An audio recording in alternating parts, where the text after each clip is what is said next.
பெண்கள் மற்றும் குழந்தைகளுக்காக நடத்தப்படும் காப்பகங்கள், விடுதிகள் ஆகியவை வரையறுக்கப்பட்ட காலத்திற்குள் பதிவு செய்யப்படாவிட்டால் அவற்றின் உரிமத்தை ரத்து செய்யவும், நிர்வாகிகளுக்கு 2 ஆண்டுகள் சிறை தண்டனை மற்றும் 50,000 ரூபாய் அபராதம் விதிக்கவும் வகை செய்யும் சட்ட முன்வடிவு தமிழக சட்டப்பேரவையில் இன்று தாக்கல் செய்யப்பட்டது. தமிழகத்தில் பெண்கள் மற்றும் குழந்தைகள் பாதுகாப்பு நலனில் மிகுந்த அக்கறை கொண்டுள்ள முதலமைச்சர் செல்வி ஜெயலலிதா அதற்கான பல்வேறு நடவடிக்கைகளை மேற்கொண்டு வருகிறார்.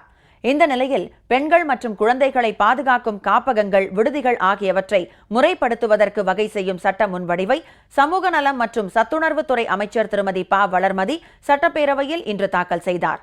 மகளிர் மற்றும் குழந்தைகளை பாதுகாக்கும் காப்பகங்களிலும் விடுதிகளிலும் அரசின் விதிமுறைகளுக்கு உட்பட்டு பாதுகாவலர்களை பணியமர்த்த வேண்டும்.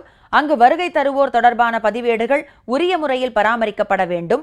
விடுதிகளை நிர்வகிக்கும் மேலாளர் உள்ளிட்டோருக்கு அடையாள அட்டைகள் வழங்கப்பட வேண்டும் என்பன உள்ளிட்ட விதிமுறைகள் பின்பற்றப்பட வேண்டும் என்பன போன்ற அம்சங்களுக்கு இந்த சட்டம் வகை செய்கிறது.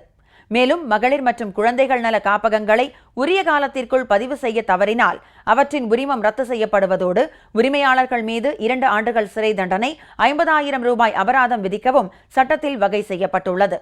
இதேபோல் உடல் உழைப்பு தொழிலாளர்களின் வேலை மற்றும் பணி நிலைமையை முறைப்படுத்துவதற்கு வகை செய்யும் திருத்த சட்ட முன்வடிவு, தமிழ்நாடு பல்கலைக்கழகங்கள் திருத்த சட்ட முன்வடிவு ஆகியவையும் சட்டப்பேரவையில் இன்று தாக்கல் செய்யப்பட்டன.